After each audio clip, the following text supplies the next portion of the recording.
Dear student, आज हम start करेंगे हमारा next chapter number 6, work, energy and power. ठीक है, तो ये चैप्टर हम स्टार्ट करेंगे। इसमें हम वर्क के बारे में पढ़ेंगे और एनर्जी के बारे में पढ़ेंगे। इसमें हम conservative and non conservative forces के बारे में पढ़ेंगे। ठीक है, और work done by variable force क्या होता है, work done bye constant force क्या होता है। ठीक है, तो ये सारी चीज़ें जो हैं हम इस चैप्टर में डिटेल में पढ़ेंगे।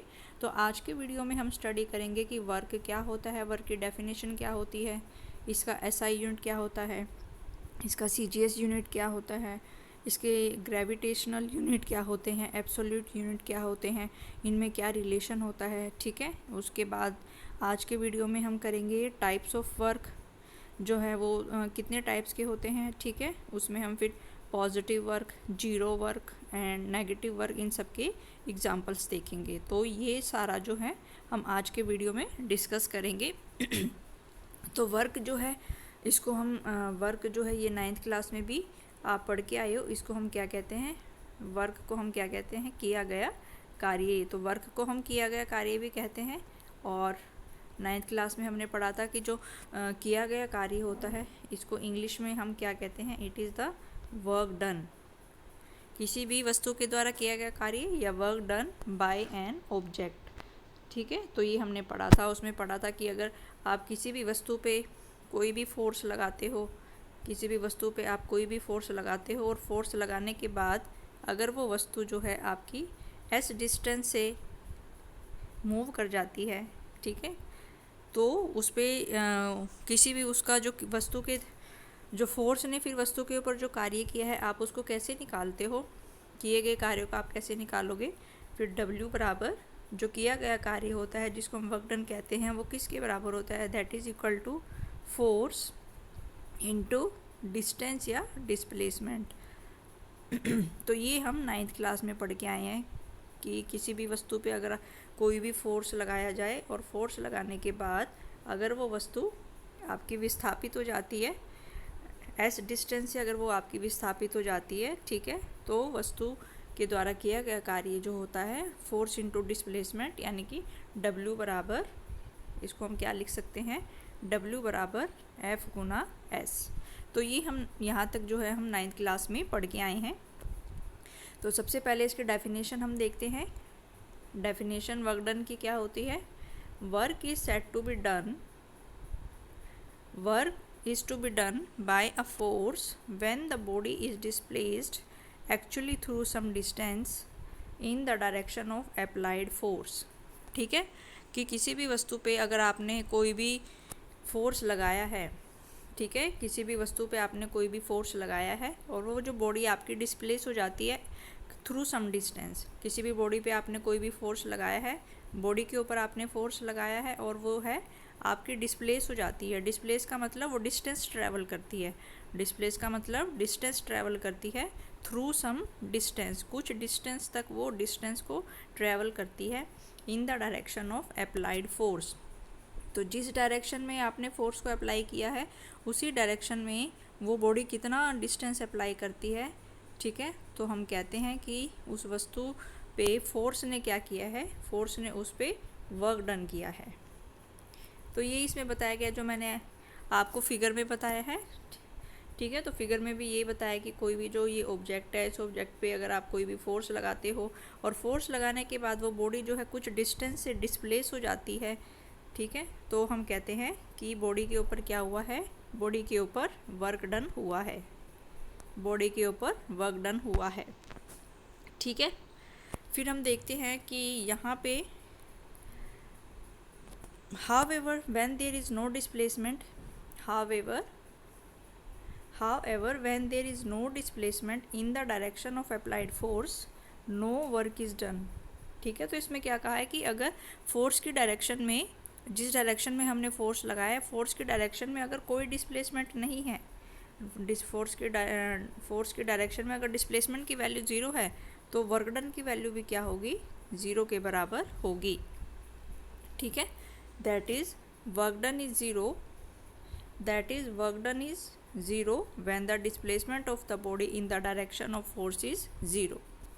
ठीक है, तो इसने क्या कहा है कि जो वर्क किसी भी बॉडी पे अगर हम कोई भी फोर्स लगाते हैं तो वो फोर्स कितना वर्क डन करता है कि जब बॉडी आपकी डिस्प्लेस हो जाती है through some distance in the direction of applied force, तो जिस डायरेक्शन में आपने फोर्स लगाया है उसी डायरेक्शन में वो कितना डिस्प्लेस होती है, ठीक है।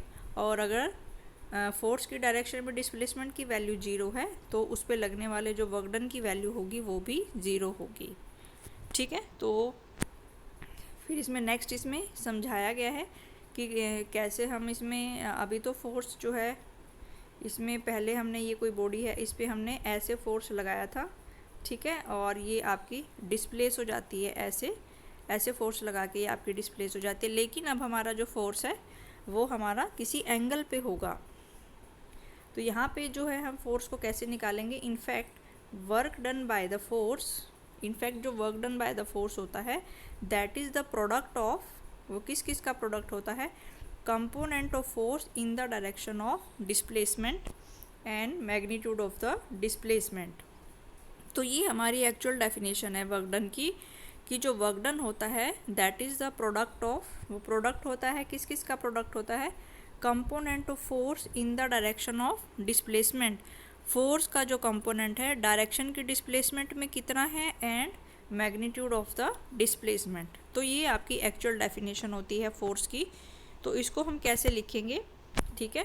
तो मान लो कि यहाँ पे कोई भी आपका ऑब्जेक्ट है, ठीक है। अब आपने फोर्स जो है वो ऐसे लगाया है, पहले वाले केस में जो फोर्स था वो हमारा, पहले वाले केस में हमने फोर्स जो है वो ऐसे लगाया था, लेकिन अब जो है आपने फोर्स जो है वो फोर्स को आप कैसे लगा रहे हो, किसी भी बॉडी के एक एंगल पे लगा रहे हो। तो हमें देखना है कि इस फोर्स के द्वारा अगर हमें वर्क डन निकालना है, इस फोर्स के द्वारा हम वर्क डन को कैसे निकालेंगे। तो यहाँ पे हमें बताया गया है it is the product of component of force इन, तो हमें क्या निकालना है यहाँ पे, component of force in the direction of displacement and magnitude of displacement. तो यहाँ पे हम अगर मान लो ये बॉडी जो है फिर यहाँ पे आपकी डिस्प्लेस हो जाती है, कितने डिस्टेंस से डिस्प्लेस हो जाती है, ये आपके एस डिस्टेंस से आपकी डिस्प्लेस हो जाती है। तो ये वर्क डन, और अगर हम देखें कि ये कितना एंगल बना रहा है आपका, ठीक है, तो ये आपके फोर्स के साथ में कितना एंगल बना रहा है, ये डिस्टेंस के साथ में हॉरिजॉन्टल सरफेस के साथ में थीटा एंगल बना रहा है, ठीक है। तो इसका जो कंपोनेंट होगा, इसका कंपोनेंट फोर्स का कंपोनेंट कितना होगा, एफ कॉस थीटा, ठीक है। तो यहाँ पे हम लिखेंगे फिर, तो यहाँ पे हम लिखें कि अगर ये आपका किसी भी बॉडी है, किसी भी बॉडी पे ये जो है ये आपने फोर्स लगाया है और ये बॉडी का अगर डिस्प्लेसमेंट है, ठीक है, एस डिस्टेंस से, ये बॉडी का डिस्प्लेसमेंट है एस डिस्टेंस से, तो इसका जो वर्क डन होगा, इसका जो वर्क डन होगा वो किसके बराबर होगा, work done is the product of component of force in the direction of displacement, यानी कि फोर्स का कितना कंपोनेंट जो है वो डिस्प्लेसमेंट की डायरेक्शन में है, फोर्स का कितना कंपोनेंट। अब इस फोर्स के कंपोनेंट को हम दो पार्ट्स में डिवाइड कर सकते हैं। तो इसका जो हॉरिजॉन्टल कंपोनेंट होगा वो कितना होगा आपका, एफ कॉस थीटा, इसका जो हॉरिजॉन्टल कंपोनेंट होगा वो कितना होगा, एफ कोस थीटा के बराबर होगा, ठीक है। तो ये जो एफ कोस थीटा कंपोनेंट है ये किसकी डायरेक्शन में है, it is in the direction of displacement, या it is in the direction of distance, या it is in the direction of displacement, ठीक है। तो कोई भी फोर्स अगर आपका एंगल पे लगा है तो इसका जो कंपोनेंट है आपका एक्स डायरेक्शन में वो कितना है, आपका हॉरिजॉन्टल कंपोनेंट जो है एफ कोस थीटा, जो कि आपके डिस्प्लेसमेंट के डायरेक्शन में है। तो इस केस में जो आपका वर्क डन आएगा, इस केस में जो आपका वर्क डन आएगा वो किसके बराबर आएगा, that is equal to component of, it is the product of component of force in the direction of displacement, यानी कि डिस्प्लेसमेंट के डायरेक्शन में कितना कंपोनेंट है आपका, तो वो कितना कंपोनेंट आपका, that is equal to F cos theta और इनटू एस, ठीक है। तो यहाँ पे अगर हमने देखा था ऐसे कि पहले हमने अगर बॉडी पे ऐसे फोर्स लगाया था, ऐसे हमने फोर्स लगाया था और वो बॉडी जो है आपकी डिस्प्लेस होके यहाँ पे आ जाती है, ठीक है, इतने एस डिस्टेंस से। तो उस केस में जो वर्क डन होगा फोर्स के द्वारा ऑब्जेक्ट पे जो आपका वर्क डन होगा वो किसके बराबर होगा, W is equal to F into S, product of F into S. तो ये हमने किया था 9th क्लास में, ठीक है। लेकिन अब हमें क्या दिया गया है, अब हमें दिया गया है कि जो हमारा फोर्स है वो फोर्स हमारा एक एंगल पे लग रहा है, ठीक है, फोर्स हमारा एक एंगल पे लग रहा है और वो बॉडी जो है वो डिस्प्लेस हो जाती है, वो बॉडी डिस्प्लेस हो जाती है आपकी एस डिस्टेंस से डिस्प्लेस हो जाती है। तो हमें देखना है फिर इसका जो वर्क डन होगा वो किसके बराबर होगा। तो हम देखेंगे कि फोर्स का कितना कंपोनेंट जो है वो डिस्टेंस के डायरेक्शन में है। तो इसका जो हॉरिजॉन्टल कंपोनेंट होगा, यानी कि अगर मान लो ये थीटा एंगल बना रहा है, यहाँ से ये थीटा एंगल बना रहा है हॉरिजॉन्टल सरफेस के साथ में, तो इसका जो कंपोनेंट है इसके डायरेक्शन में जो कंपोनेंट होगा वो कितना होगा आपका एफ कॉस थीटा, ठीक है। तो फोर्स का जो हॉरिजॉन्टल कंपोनेंट है वो आएगा आपका एफ कोस थीटा और डिस्टेंस आएगा आपका एस। तो डब्ल्यू जो होता है वो फोर्स इंटू डिस्टेंस के बराबर होता है। तो फोर्स की जगह हम यहाँ पे एफ नहीं लिखेंगे, बल्कि फोर्स की जगह हम यहाँ पे क्या लिखेंगे, एफ कोस थीटा और इंटू एस, प्रोडक्ट है। तो हमें यही बताया गया था कि किसी भी बॉडी पे अगर फोर्स आपका किसी एंगल से एक्ट कर रहा है तो that is the product of component of force in the direction of displacement and displacement, ठीक है। तो work done bye a force on an object is the product of component of force in the direction of displacement and displacement, ठीक है। तो force का कितना component जो है वो डिस्टेंस की डायरेक्शन में है, डिस्प्लेसमेंट की डायरेक्शन में है। तो यहाँ पे एफ नहीं आएगा, बल्कि यहाँ पे एस के अलोंग जितना हॉरिजॉन्टल कंपोनेंट होगा वो आएगा, जो है आपका एफ कोस थीटा, और फिर आप इसको ऐसे मल्टीप्लाई करोगे, ठीक है। तो यहाँ से अगर हम देखें तो इसको हम ऐसे भी लिख सकते हैं, ठीक है। तो ये डायग्राम में आपको दिया गया है। तो यहाँ पे दिया गया है कि सपोज ये कांस्टेंट फोर्स, कोई भी जो कांस्टेंट फोर्स एफ लग रहा है वो किसी भी बॉडी पे, ठीक है, और वो कितना डिस्प्लेसमेंट प्रोड्यूस कर रहा है S along the positive direction of x axis. और इस वाले डायग्राम में भी यही आपको बताया गया है, ठीक है, कि यहाँ पे जो फोर्स लग रहा है वो आपका एफ फोर्स है। ये बॉडी का जो फोर्स है एफ, ये हॉरिजॉन्टल सरफेस के साथ में थीटा एंगल बनाता है। तो इसका जो कंपोनेंट होगा along the x axis along the S के, इसका जो डिस्टेंस होगा कंपोनेंट होगा वो होगा आपका एफ कोस थीटा। तो जो वर्क डन की वैल्यू होगी उसको हम क्या लिख सकते हैं, अब इसमें यही बताया कि component of force along the direction of S. तो ये कंपोनेंट आपका फोर्स का हो गया जो कि डिस्टेंस के या डिस्प्लेसमेंट के अलोंग है, और ये आपका डिस्प्लेसमेंट हो गया। तो इस तरीके से जो है हम वर्क डन की वैल्यू को लिख सकते हैं। और फिर इसको हम कैसे लिख सकते हैं, ठीक है। तो W को फिर हम कैसे लिख सकते हैं, इसको हम ऐसे भी लिख सकते हैं, W is equal to F S cos theta. W को हम कैसे लिख सकते हैं, W is equal to F S cos theta.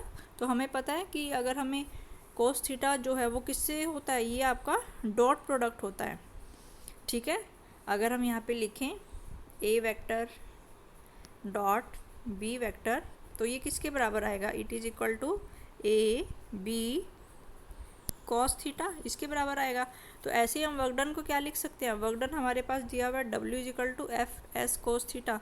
तो वर्क डन को भी हम क्या लिख सकते हैं, डॉट प्रोडक्ट लिख सकते हैं। तो वर्क डन को भी हम क्या लिख सकते हैं, this is equal to dot product of force vector and displacement vector. तो ऐसे हम जो है फोर्स को, वर्क डन को लिख सकते हैं। तो ये इंपॉर्टेंट रिलेशन है आपका, ठीक है, कि किसी भी वस्तु पे लगने वाला जो वर्क डन होगा उसको हम कैसे लिखेंगे। किसी भी ऑब्जेक्ट पे अगर कोई फोर्स लगा है तो उसने कितना वर्क डन किया है, that is equal to it is the dot product of force vector and S vector, ठीक है। It is the dot product of force vector and displacement vector. तो यानी कि जो वर्क डन है ये आपका डॉट प्रोडक्ट होता है। Work done is the dot product of F vector and S vector, ठीक है। तो जो आपका डॉट वर्क डन होगा that is the dot product of force vector and distance vector. तो यहाँ पे ये देखा हमने कि जो W है वो किसके बराबर है, W is equal to F vector dot S vector, ठीक है। तो इसको हम लिखेंगे W is equal to F vector dot S vector. तो यहाँ पे डॉट का निशान लगाना है, तो इसका मतलब ये यहाँ पे जो है ये डॉट प्रोडक्ट है। अगर यहाँ पे ये डॉट का निशान लगाना है, यहाँ पे ये क्या है, यहाँ पे आपको डॉट लगाना है। तो इसका मतलब ये जो है वर्क डन जो होता है, वर्क डन जो होता है that is the dot product, work done जो होता है that is the dot product, ये होता है आपका। ठीक है, तो यहाँ पे यही बताया गया आपका कि जो वर्क डन होता है that is equal to F vector dot S vector. तो ये बहुत इंपॉर्टेंट रिलेशन है। ठीक है, तो ये आपका बहुत इंपॉर्टेंट रिलेशन है। Work done bye a force is the dot product of force and displacement. ठीक है, तो वर्क डन को हम कैसे लिख सकते हैं, work done is the dot product of force vector and displacement vector F dot S. तो यहाँ पे डॉट लगाना है, तो डॉट का मतलब क्या होता है, डॉट का मतलब होता है एफ एस कोस थीटा, और थीटा किस किस के बीच का एंगल है, theta is the angle between F and S, यानी कि फोर्स और डिस्टेंस के बीच में कितना एंगल होगा वो आपका थीटा है। ठीक है, तो work done is defined as the, work done by the force is defined as the dot product of force and displacement. तो ये बहुत इंपॉर्टेंट रिलेशन है ये, कि वर्क डन जो होता है वो डॉट प्रोडक्ट होता है फोर्स एंड डिस्प्लेसमेंट वेक्टर का। Work done is the dot product of force and displacement, और ये रिलेशन आपका इंपॉर्टेंट है, W is equal to F vector dot S vector. ठीक है, अब यहाँ पे W के ऊपर हमने कोई भी वेक्टर नहीं बनाए हैं, इसका मतलब जो W होगा, जो वर्क डन होगा, ये आपकी कैसी क्वांटिटी होगी, ये आपकी एक स्केलर क्वांटिटी होगी, क्योंकि डॉट प्रोडक्ट का जो आंसर आता है वो आपकी स्केलर क्वांटिटी है। ठीक है, क्योंकि ये किसके बराबर है, F vector dot S vector. तो ये जो है ये डॉट प्रोडक्ट है। ठीक है, और जो अगर हम दो वेक्टर का डॉट प्रोडक्ट निकालते हैं तो वो उसका आंसर जो आता है वो आप एक स्केलर क्वांटिटी आती है। ठीक है, तो इसका मतलब जो वर्क डन है जो कि एफ डॉट एस के बराबर है, वो वर्क डन किसके बराबर है, वो एक स्केलर क्वांटिटी है, यानी कि इसमें सिर्फ आपको मैग्नीट्यूड ही डिफाइन करना पड़ेगा, इसको बताने के लिए डायरेक्शन की ज़रूरत नहीं होती है। ठीक है, तो work done is a scalar quantity, work done is a scalar quantity, it is a scalar quantity, क्योंकि ये क्या है, एफ डॉट एस का डॉट प्रोडक्ट है, और डॉट प्रोडक्ट का जो आंसर आता है हमेशा वो आपका एक स्केलर आता है, इसीलिए जो वर्क डन होगा that is the scalar quantity. ठीक है, इसमें फिर नेक्स्ट दिया गया है कि अगर हम इसको उसके डायरेक्शन में लिखें, इसको अगर हम इसको कंपोनेंट्स की फॉर्म में लिखें। ठीक है, तो यहाँ पे फोर्स का अगर हम कोई भी वेक्टर लिख लें यहाँ पे, ठीक है, तो यहाँ पे दिया गया है कि अगर हम फोर्स का कोई भी वेक्टर लिख लें, फोर्स का अगर हम यहाँ पे कोई भी वेक्टर लिख लें, फोर्स के वेक्टर को हम क्या लिख लेंगे, इसको तीन कंपोनेंट में डिवाइड कर लेंगे। जो एक्स डायरेक्शन का कंपोनेंट होगा वो होगा एफ एक्स, और आई डायरेक्शन में होगा आई कैप, प्लस वाई डायरेक्शन का जो कंपोनेंट होगा एफ वाई, उसको हम लिख लेंगे जे कैप, प्लस जेड डायरेक्शन का जो होगा एफ जेड इंटू के कैप। ऐसे फिर हम किसके लिए लिख लेंगे, ऐसे फिर हम डिस्टेंस के लिए लिख लेंगे। तो जो आपका डिस्टेंस होगा उसको हम कैसे लिखेंगे, एक्स डायरेक्शन का जो डिस्टेंस है वो है एक्स इंटू आई, प्लस वाई डायरेक्शन का जो है डिस्टेंस आपका वाई इंटू जे, प्लस जेड डायरेक्शन का जो हो जाएगा आपका जेड इंटू के।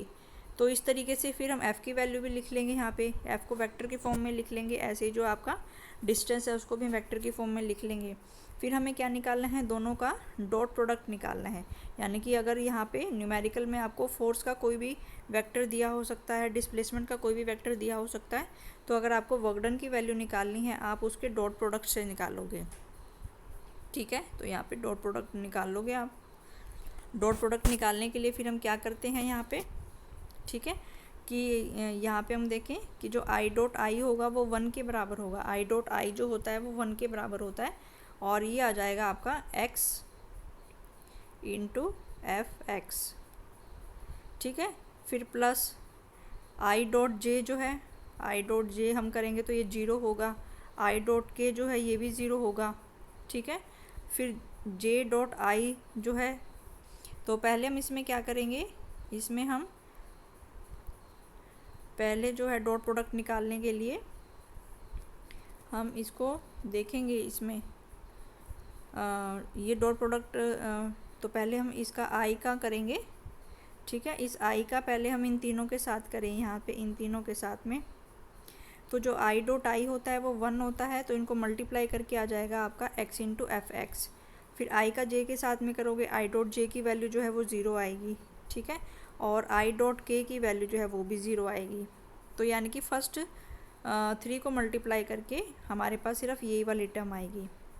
अब हमें किसकी करनी है, अब हमें सेकंड वाले की करनी है यहाँ पे। तो अब हमें इसके साथ करनी है, इसके साथ तो जे डॉट आई है, जे डॉट आई जो है वो ज़ीरो हो जाएगा, जे डॉट जे जो है वो 1 हो जाएगा, जे डॉट जे की वैल्यू जो है वो 1 हो जाएगी, और इसको सॉल्व करके आएगा आपका y इंटू एफ वाई। ऐसे ही जे डॉट के की वैल्यू भी ज़ीरो हो जाएगी, ठीक है।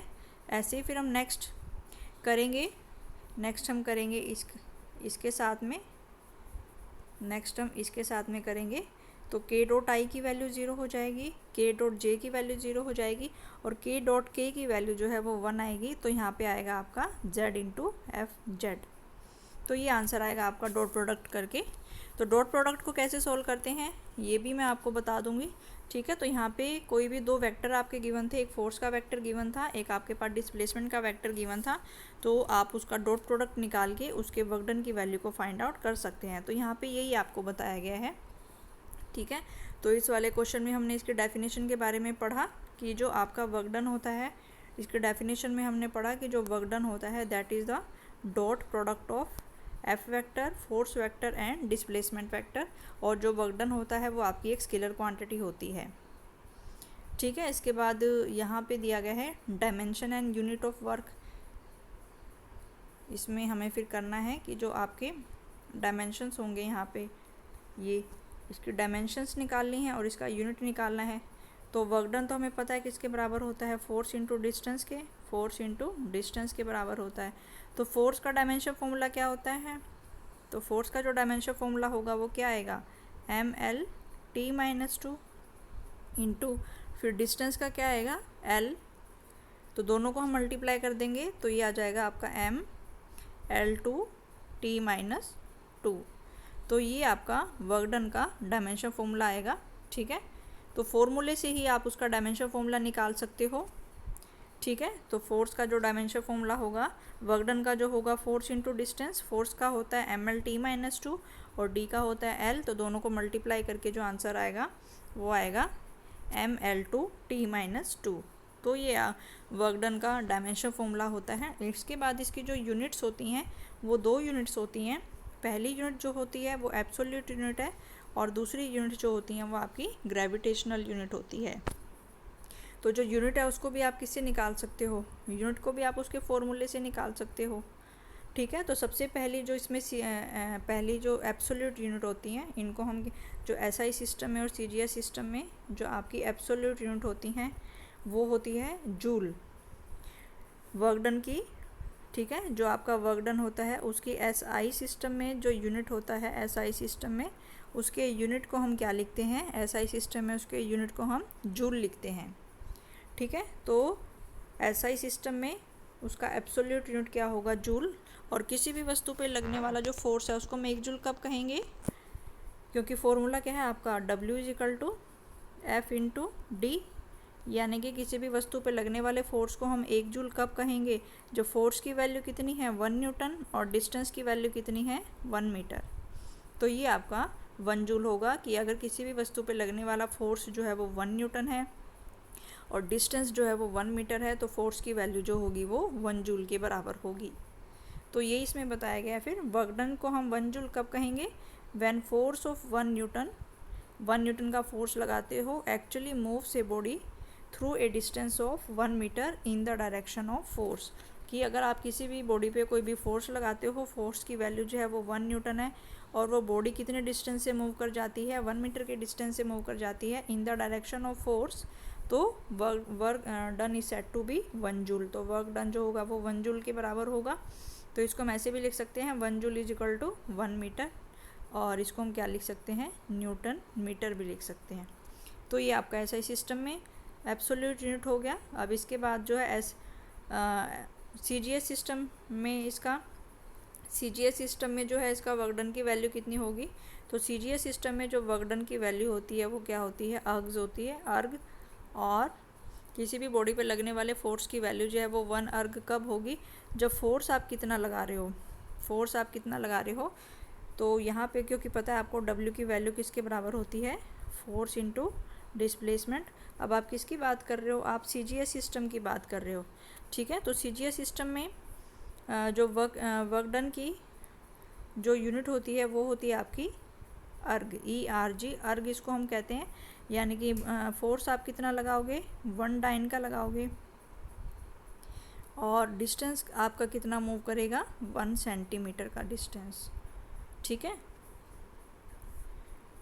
तो ये CGS सिस्टम में तो हमने देखा कि जो SI सिस्टम में SI सिस्टम में जो वर्क डन की यूनिट होती है वो होती है आपकी जूल, और CGS सिस्टम में वर्क डन की जो CGS सिस्टम में वर्क डन की जो यूनिट होती है वो होती है आपकी अर्ग। तो किसी भी बॉडी पे किए गए वर्क डन को हम 1 अर्ग कब कहेंगे, जब उस पर लगने वाले फोर्स की वैल्यू कितनी है, 1 डाइन, और वो कितने डिस्टेंस से डिस्प्लेस हो रही है, 1 सेंटीमीटर के डिस्टेंस से जो है वो डिस्प्लेस हो रही है, ठीक है। तो वर्क डन को हम 1 अर्ग कब कहेंगे, तो जो अर्ग होती है, अर्ग is the absolute unit of work in the CGS system. तो वर्क की एब्सोल्यूट यूनिट होती है CGS सिस्टम में।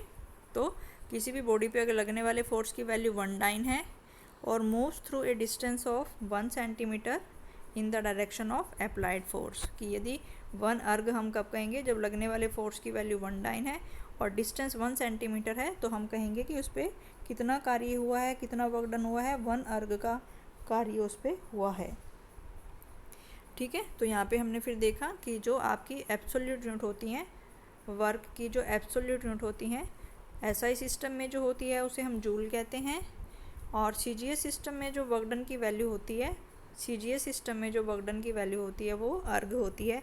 अब हम देखेंगे कि जूल और अर्ग में कितना रिलेशन होता है, ठीक है। तो जो है आपका 1 जूल जो होता है, 1 जूल किसके बराबर होता है आपका, 1 न्यूटन इंटू 1 मीटर के बराबर, ठीक है। और अभी हमें पता है कि 1 न्यूटन में कितने डाइन होते हैं, 1 न्यूटन में कितने डाइन होते हैं, हम ये रिलेशन फर्स्ट चैप्टर में निकाल चुके हैं। 1 न्यूटन में जो है वो 10⁵ डाइन होते हैं, और 1 मीटर में कितने सेंटीमीटर होते हैं, 10⁻² सेंटीमीटर होते हैं। तो यानी कि 1 जूल में कितने अर्ग हो जाएंगे फिर, 10⁵ ये और 10⁻² ये, तो ये टोटल हो जाएंगे आपके 10⁻7, ठीक है। तो 1 joule is equal to 1 newton into metre. तो हमने देखा कि जो 1 जूल है उसमें कितने अर्ग्स होते हैं, 10⁻7 अर्ग्स यहाँ पे होते हैं, ठीक है। तो ये सिंपल रिलेशन था कि जो 1 जूल होता है वो 1 न्यूटन मीटर के बराबर होता है। 1 न्यूटन में 10⁵ डाइन होते हैं, 1 मीटर में 10⁻² सेंटीमीटर होते हैं। तो जो 1 जूल की वैल्यू आएगी वो 10⁻7 अर्ग्स के बराबर आएगी। नेक्स्ट है इसमें फिर ग्रेविटेशनल यूनिट, ठीक है। जो ग्रेविटेशनल यूनिट होती हैं उसको हम क्या कहते हैं, तो नेक्स्ट इसमें जो है आपका ग्रेविटेशनल यूनिट, अभी हमने कौन सी यूनिट पढ़ी थी, अभी हमने एब्सोल्यूट यूनिट ऑफ फोर्स पढ़ी थी कि फोर्स की जो एब्सोल्यूट यूनिट होती हैं वो कौन कौन सी होती हैं। लेकिन अब हम देखेंगे कि इसमें जो ग्रेविटेशनल यूनिट होती हैं वो आपकी कौन कौन सी होती है। तो ग्रेविटेशनल यूनिट जो होती है वो होती है आपकी 1 किलोग्राम मीटर और 1 ग्राम सेंटीमीटर, ठीक है। तो ग्रेविटेशनल यूनिट में कौन कौन सी होती है, SI सिस्टम में होती है, SI सिस्टम में होती है आपकी 1 किलोग्राम मीटर, और CGS सिस्टम में होती है ग्राम सेंटीमीटर, ठीक है। तो यहाँ पे जो आपकी ग्रेविटेशनल यूनिट होती हैं, ग्रेविटेशनल यूनिट को हम प्रैक्टिकल यूनिट्स भी कहते हैं, ग्रेविटेशनल यूनिट को हम क्या कहते हैं, प्रैक्टिकल यूनिट भी कहते हैं। और ये जो होती है SI सिस्टम में तो किलोग्राम मीटर होती है, और CGS सिस्टम में ग्राम सेंटीमीटर होती है। तो SI सिस्टम में किलोग्राम मीटर और CGS सिस्टम में ग्राम सेंटीमीटर, ठीक है। तो ये क्या है, SI सिस्टम में जो इसकी होगी किलोग्राम मीटर, ये आपकी वर्क डन की होती है। इसका मतलब कि किसी भी वस्तु पर लगने वाले फोर्स को आप 1 किलोग्राम मीटर कब कहोगे, यानी कि जब आप उस पर कितना फोर्स लगा रहे हो, कितना फोर्स लगा रहे हो आप, 1 किलोग्राम का फोर्स लगा रहे हो, और वो कितने डिस्टेंस से मूव कर रही है, 1 मीटर के डिस्टेंस से मूव कर रही है। तो work done is said to be 1 kilogram metre, कि जब आप फोर्स कितना लगा रहे हो, 1 किलोग्राम फोर्स लगा रहे हो और वो कितना डिस्टेंस मूव कर रही है, 1 मीटर का distance in the direction of applied force. ठीक है, फिर ये जो ठीक है, तो हमने देखा कि जो एसआई सिस्टम में जो ग्रेविटेशनल यूनिट होती है वो किलोग्राम मीटर होती है। तो यानी कि 1 किलोग्राम मीटर का मतलब है जब फोर्स हम कितना लगा रहे हैं, 1 किलोग्राम का फोर्स लगा रहे हैं और वो कितने डिस्टेंस से मूव कर रही है, 1 मीटर के डिस्टेंस से मूव कर रही है। और अब हमें पता है कि जो 1 किलोग्राम फोर्स होता है वो किसके बराबर होता है, वो 9.8 न्यूटन के बराबर होता है। 1 किलोग्राम फोर्स जो होता है वो 9.8 न्यूटन के बराबर होता है। तो 9.8 इंटू 1 मीटर, तो ये किसके बराबर आ जाएगा, 9.8 जूल। इट मीन्स जो आपका 1 किलोग्राम मीटर होता है that is equal to 9.8 joule. ये जो यूनिट्स हैं ये आपकी इंपॉर्टेंट हैं, ये एग्ज़ाम्स में पूछी जाती हैं आपसे। ये 2 मार्क्स में या 3 मार्क्स में क्वेश्चन आता है आपका कि what are the gravitational unit of, what are the absolute unit of force and what are the gravitational unit of force. तो ये आपसे एग्ज़ाम में क्वेश्चन पूछा जाता है। ठीक है, तो यहाँ पे हमने देखा कि जो एसआई सिस्टम में जो इसकी यूनिट होगी किलोग्राम मीटर। तो किलोग्राम मीटर का मतलब कि जब आप फोर्स कितना लगा रहे हो, 1 किलोग्राम का फोर्स लगा रहे हो और कितना डिस्टेंस मूव कर रही है, 1 मीटर का डिस्टेंस मूव कर रही है। ठीक है, और फिर हमने देखा कि जो 1 किलोग्राम का फोर्स होता है वो 9.8 न्यूटन के बराबर होता है और न्यूटन इंटू मीटर आपका क्या हो जाएगा, 9.8 जूल हो जाएगा। तो ये इंपॉर्टेंट रिलेशन है कि 1 kilogram metre is equal to 9.8 joule. तो ये सारी इंपॉर्टेंट है और ये आपकी प्रैक्टिकल यूनिट्स होती हैं, वर्क की प्रैक्टिकल यूनिट्स। अब हम इसमें देखेंगे सीजीएस सिस्टम के लिए। तो सीजीएस सिस्टम के लिए जो आपकी ग्रेविटेशनल यूनिट होती है वो आपकी ग्राम सेंटीमीटर होती है। तो वर्क डन को हम 1 ग्राम सेंटीमीटर का कहेंगे जब फोर्स की वैल्यू जो है वो कितनी है, 1 ग्राम फोर्स है। फोर्स आपने कितना लगाया है, 1 ग्राम फोर्स लगाया और वो कितना डिस्टेंस मूव कर रही है, 1 सेंटीमीटर का डिस्टेंस मूव कर रही है। फिर हमने पढ़ा था कि जो 1 ग्राम सेंटीमीटर होता है उसमें कितने डाइन होते हैं आपके, 980 डाइन होते हैं। 980 डाइन के ये बराबर होता है और इंटू 1 सेंटीमीटर। तो ये किसके बराबर हो जाएगा, 980 अर्ग्स के बराबर। ये 980 अर्ग्स के बराबर आपका हो जाएगा।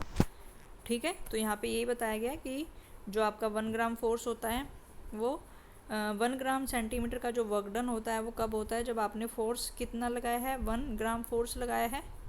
1 ग्राम का जो है आपने फोर्स लगाया है और कितना डिस्टेंस उसने मूव किया है, 1 सेंटीमीटर का डिस्टेंस मूव किया है।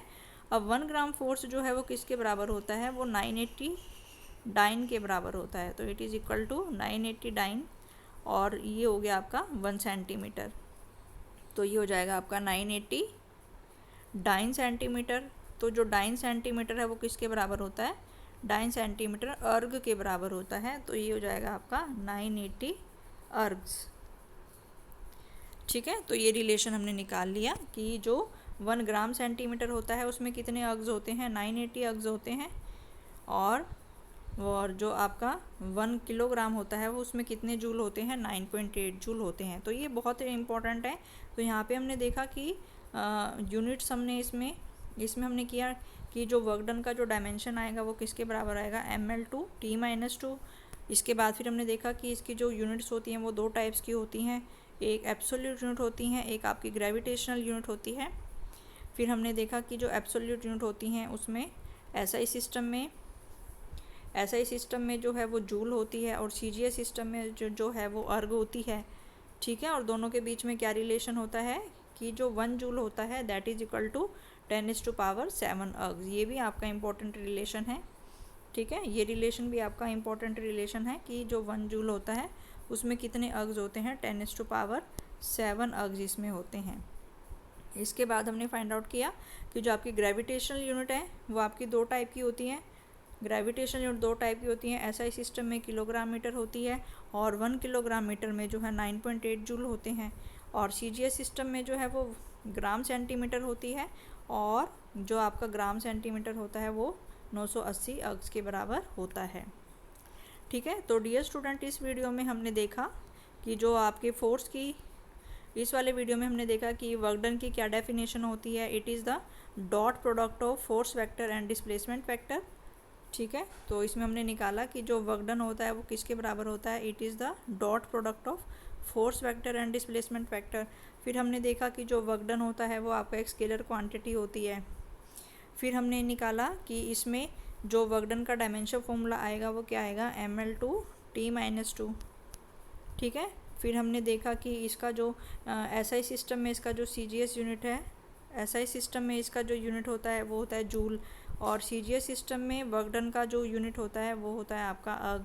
फिर दोनों में हमने रिलेशन निकाला कि जो 1 जूल होता है वो किसके बराबर होता है, 10⁻⁷ अर्ग्स के बराबर होता है।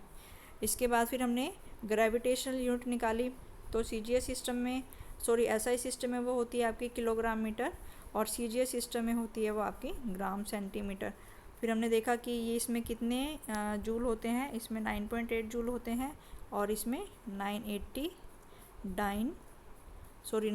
अर्ग्स।